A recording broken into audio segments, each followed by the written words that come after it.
So you guys been wanting me to change the theme song sound quality, but I'm gonna keep the same song. So here we go. This girl reviews movies, games, and books. Just how she plays them, and she does that. She does it with the cat.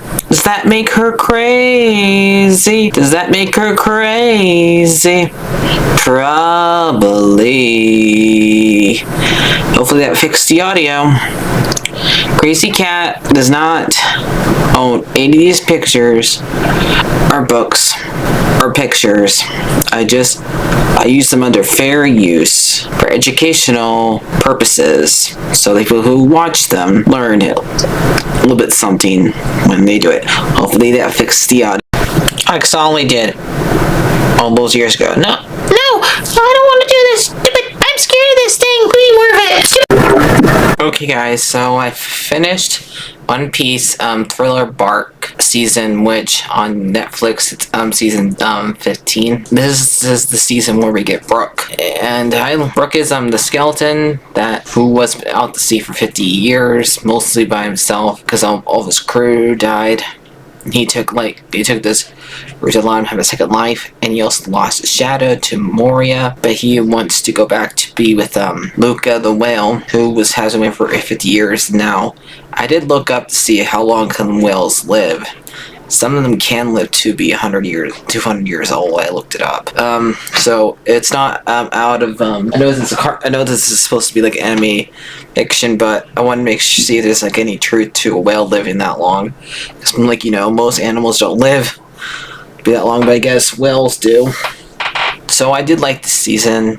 It's more like it's a good one to watch during like Halloween, because it has zombies, skeleton in it, a lot of scenes that can give you probably scare you. But Luffy goes to this island where there's a bunch of zombies, and he wants to save all the people who lost their shadows in order to make these zombies, because in this world zombies can be controlled, but as long as they have someone else's shadow, and they take the mannerisms of people's shadows that they have.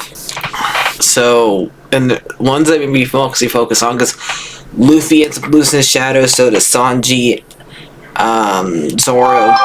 Robin does, but she never has her shadow taken to somebody. But because it happens near the very end of the season. So, and we also see two of the somebody we meet later on. We meet one of their former people who owns a shadow, which is another pirate crew, which a zombie that's like a pig who goes after the invisible guy. And I think like each one of them is supposed to represent like one of the universal monsters. Like we have the doctor guy represents Dr. Frankenstein. I think Moria represents Dracula, and the one that turns invisible obviously represents the Invisible Man. And I think the lady, since she controls Ghost, I'm not sure which one she's supposed to represent, but probably one of the female ones. But these guys did remind me of the Universal monsters. So yeah, Brooke kind of reminds me of Jack Skellington in a way. But he makes a lot of jokes representing the fact that he's a skeleton. Like he always says, like blah blah blah blah blah. But I don't have blah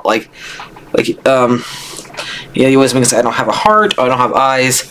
So like that. So a lot of his jokes are pretty representing of the fact that he's a skeleton. So pretty one note jokes. They go there to go after him, and like I said, four of them end up losing their shadows, so they have to end up saving.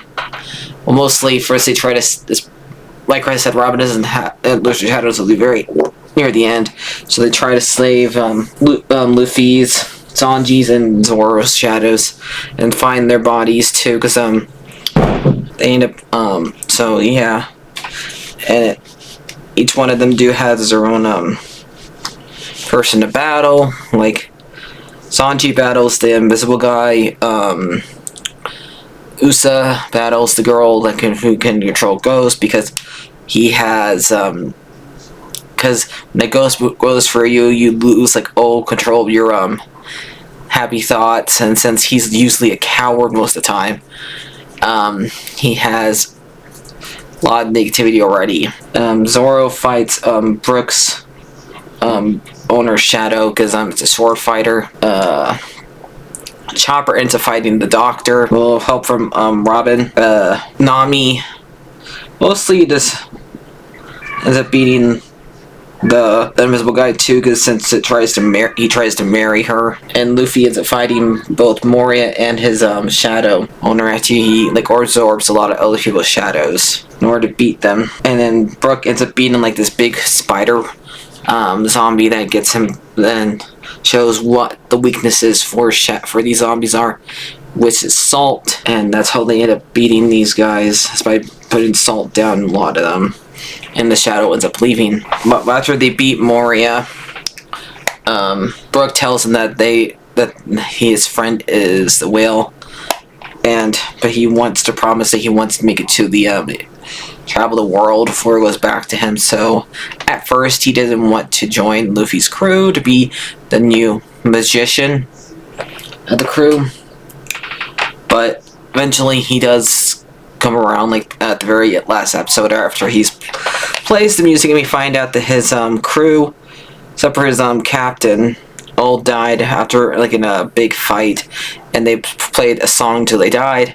The captain died of some type of sickness, and so, which is, I find his story pretty sad. I knew it would be kind of sad since he was the only one left, but I didn't know it was going to be that sad. But they all died happy, it seems like. And now Luffy knows about what happened to his brother, but he doesn't want to interfere with his fight, and between him and Blackbeard, because he said Ace wouldn't want him to. And we meet another one of the pirate lords, which is a guy that can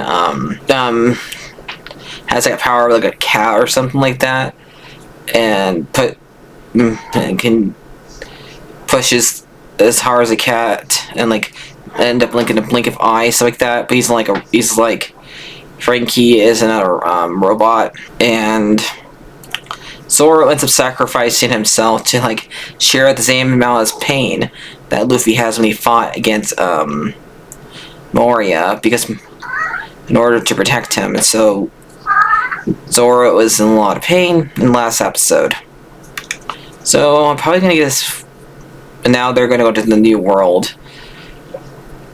We'll find out who they're gonna meet as the new bad guy there.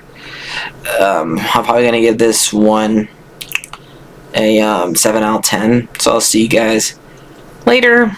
Like, favorite, and subscribe. And yep, I like it.